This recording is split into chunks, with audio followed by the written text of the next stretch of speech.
I'm going to use some Plank hardware to illustrate 3 of the main mistakes I see people making when it comes to cabinet hardware. Mistake number 1, using a small knob on a large drawer.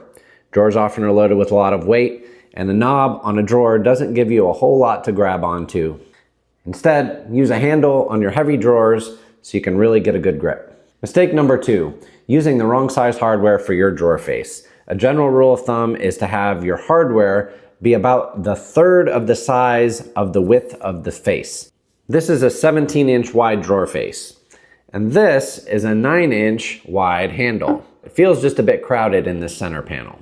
Instead, we'll size down to this handle, which is just over 6 inches. Just a little bit above a third, but still within that realm.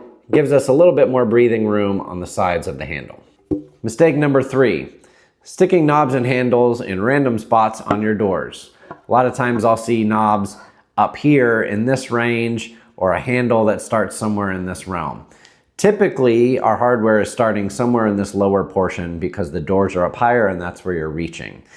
There's different rules of thumb here, and this comes down to personal preference, but a lot of times people will try to pick the center of the stile and the rail and stick the knob right there at that junction. Or a lot of times people like to line it up right here with this line right here.